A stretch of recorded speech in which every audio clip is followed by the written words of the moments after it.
예수님이 두로와 시돈 지방에 가셨는데 그때 가나안 여자가 예수님께 찾아왔습니다. 여기서 등장하는 이 가나안 여자는 마가복음 7장에서는 수로보니게 여인, 헬라인 수로보니게 여인이라고 기록을 하고 있습니다. 그러니까 수로보니게 민족이라는 건데 이 수로보니게는요, 그 수리아와 베니게를 합친 거예요. 그래서 수리아, 그러니까 아람 지역에 있는 베니게, 그러니까 이제 세계에서는 페니키아 이렇게 부르는데 그런 지역에 있는 여자입니다. 근데 베니게는 그 최대 항구 도시, 베니게 최대 항구 도시가 시돈이에요. 그래서 베니게가 시돈 같은 뜻입니다. 그래서 보통 베니게를 시돈이라고도 불러요. 그래서 이 여자는 그러니까 가나안 여자지만 가나안을 그 가나안 땅, 이스라엘 정복한 그 가나안 땅 말고 시돈 지역도 가나안이라고도 불렀어요. 그래서 이 여자는 그 시돈에 있는 여자임을 알 수 있습니다. 그러니까 베니키아 쪽에 있는 시돈에 사는 여자다 하는 것을 알 수 있습니다. 그런데 이 여자가 이제 문제가 생긴 거예요. 뭐냐면 자신의 딸이 흉악한 귀신에 들렸습니다.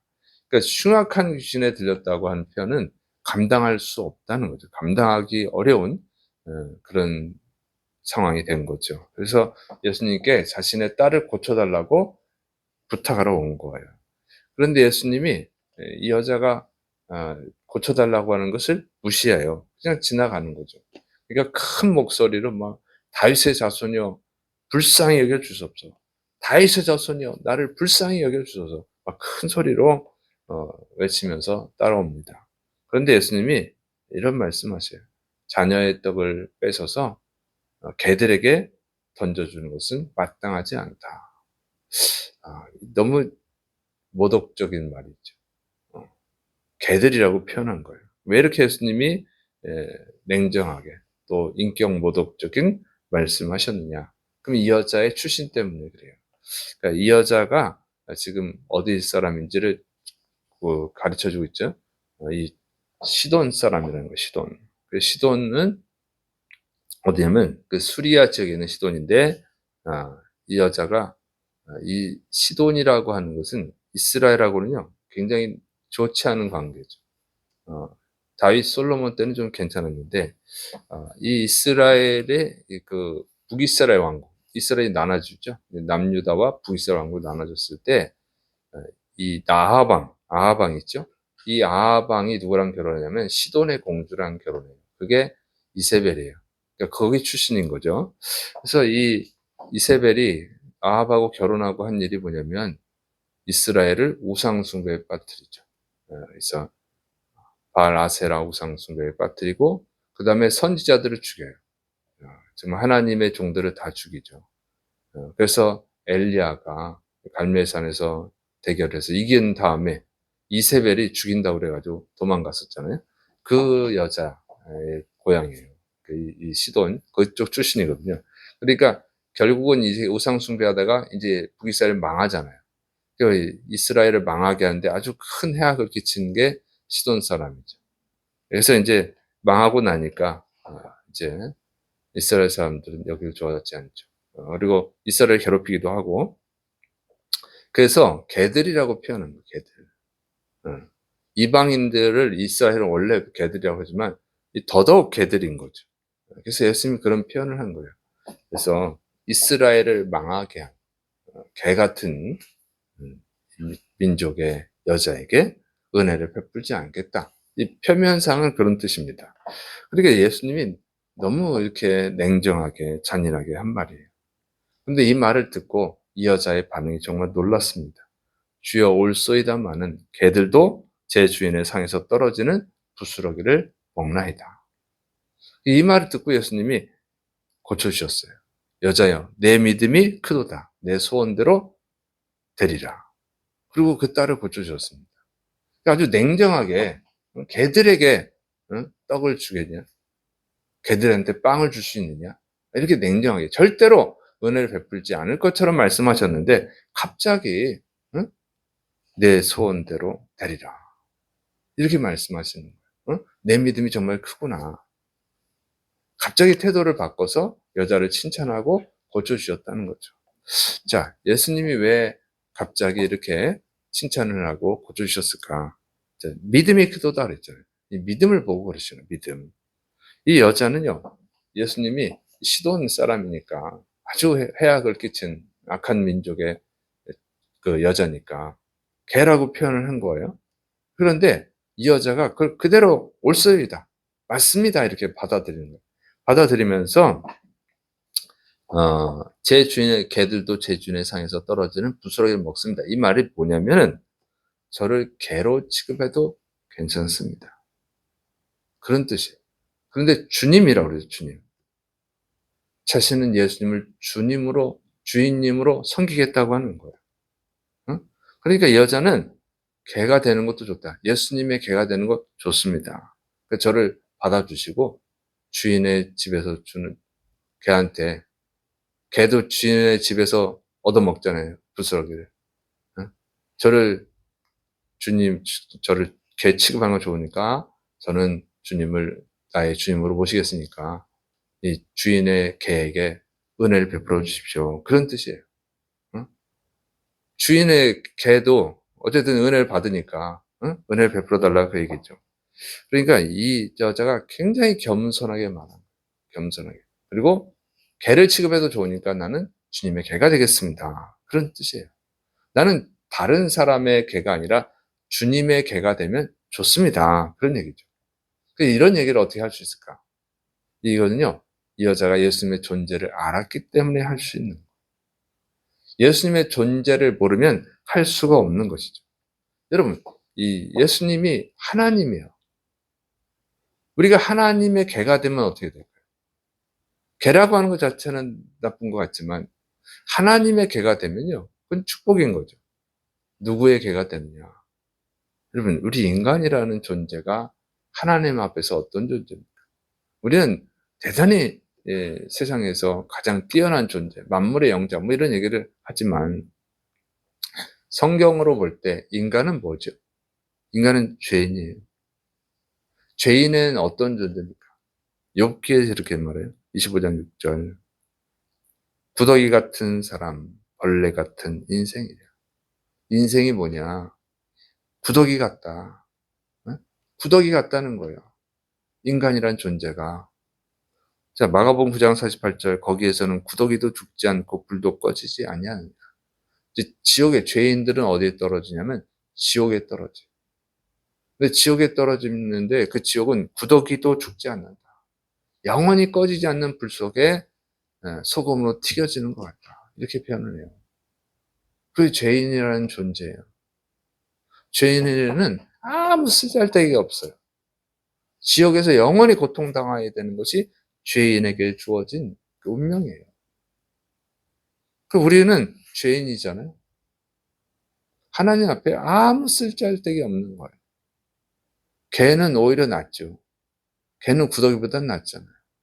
그런 표현입니다. 그러니까 이 여자가 예수님의 존재를 모르고 이렇게 할 수가 없는 거예요. 이런 표현을. 이 여자가 그냥 무조건 그냥 자기를 낮춰가지고 예수님의 은혜를 받으려고 했을까? 그렇게 생각할 수도 있죠. 그러나 그런 것이 아닌 거죠.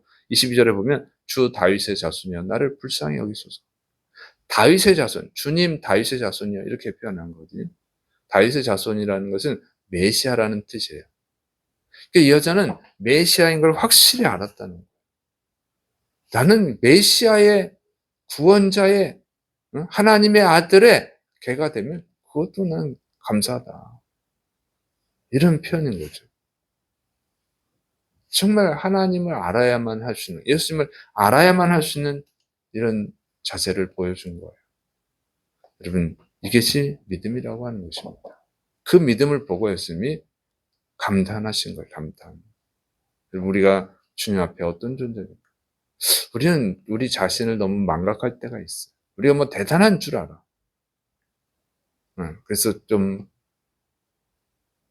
우리가 소원하는 것들이 안 이루어지고 우리 인생이 힘들고 그러면 불평도 하고 또 하나님한테 원망도 하고 또 시험도 들고 그러죠. 우리 그런 대단한 존재가 아니라는 거예요. 우리는 그냥 지옥불에 떨어져서 영원히 꺼지지 않는 불에 튀겨지는 그런 구더기만도 못한 존재입니다. 그게 죄인의 존재예요.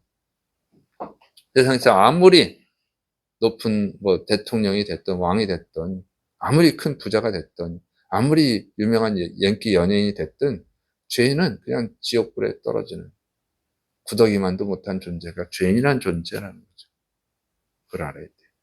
그래서 예수님의 은혜를 입을 수 있다면 그것이 가장 큰 축복인 줄을 믿으시길 바랍니다.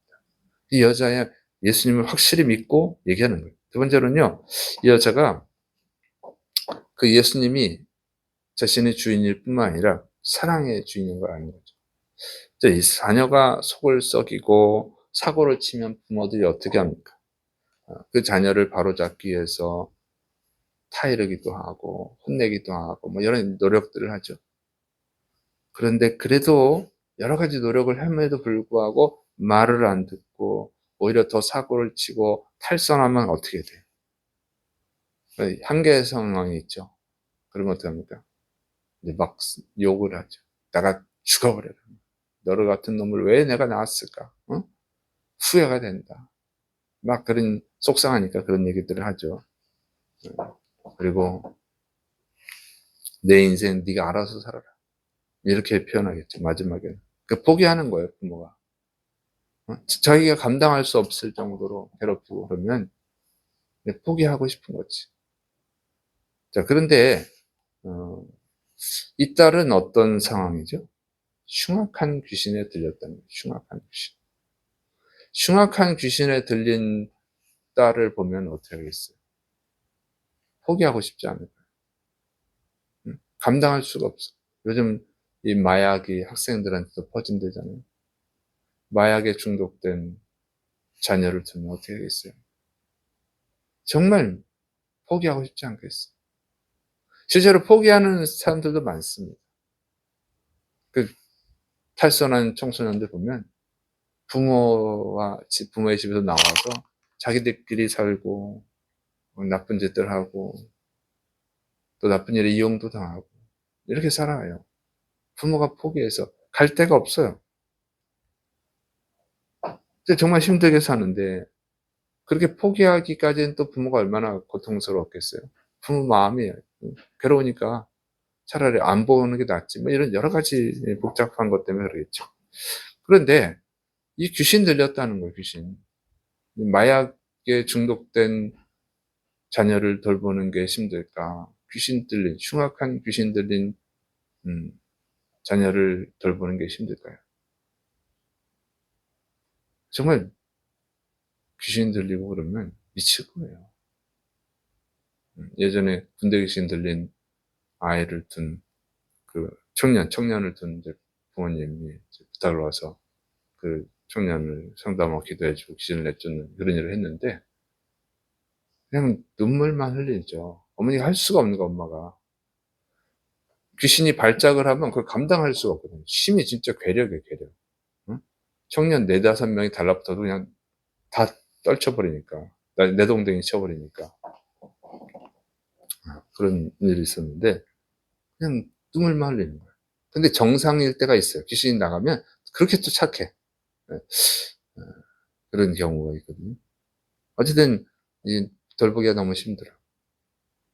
그러면 포기하고 싶을 거야, 포기하고 싶어. 그런데 이 여자는 포기하지 않았다는 거죠. 그리고 예수님께 와서 자기의 딸을 고쳐 달라고 간청을 하는 거예요. 예수님이 개 취급을 하는데 개도 좋습니다. 주님의 개가 되면 그것도 좋습니다. 은혜를 베풀어 주시옵소서. 이렇게 부탁할 때 예수님이 그 여인을 보면서 어떤 생각을 했겠어요? 그 귀신 들린 딸을 포기하지 않고 그 딸을 고치기 위해서 자신을 개처럼 낮추는 그 여자를 보면서 그 어머니를 보면서 어떤 생각을 했겠냐 하는 거예요. 거기서 예수님의 모습을 보지 않았겠어요? 예수님이 이 세상에 왜 오셨습니까? 하나님 아버지가 죄에 빠진 인간들, 구더기만도 못한 그 죄인들을 포기하지 않고 예수님을 보내주신 거예요. 예수님이 구더기만도 못한 우리 이 인간을 구원하기 위해서 하나님이신 예수님이 인간의 몸으로, 하찮은 인간의 몸으로 내려오신 거예요. 자신을 낮추셔서 구원하기 위해서. 그 여자의 모습, 예수님의 모습을 닮지 않았어요? 그래서 예수님이 그 여자를 고쳐주시는 거예요. 그 사랑. 그 하나님의 사랑이 거기에 반영이 돼 있잖아요. 오늘날 이 탈선한 자녀를 둔 부모들이 이 여자처럼 예수님께 나와서, 하나님께 나와서 자신을 낮추고 간절히 기도한다면 하나님이 응답해 주지 않겠어요? 고쳐주지 않겠어요? 안타까운 것은 오늘날 부모들이 너무 쉽게 포기한다는 거예요. 자녀를 위해서 고생하는 것을 싫어하는 거예요. 자녀를 위해서 헌신하는 것, 자신을 절제하고 자녀를 위해서 고생하는 것을 싫어한다는 거죠. 그래서 버려지는 아이들이 많은 거예요. 참 안타깝다. 마찬가지로 또한 오늘날 우리 그리스도인들이 지옥을 향해 가고 있는 영혼들을 너무 쉽게 포기한다는 거죠. 남들은 고사하고 일단 자기 가족들, 자기 주변에 있는 사람들, 그 사람들을 아예 포기해버려요. 가족도 그렇고 자녀도 그렇고 친구들 만나면서도 전도를 안 해요.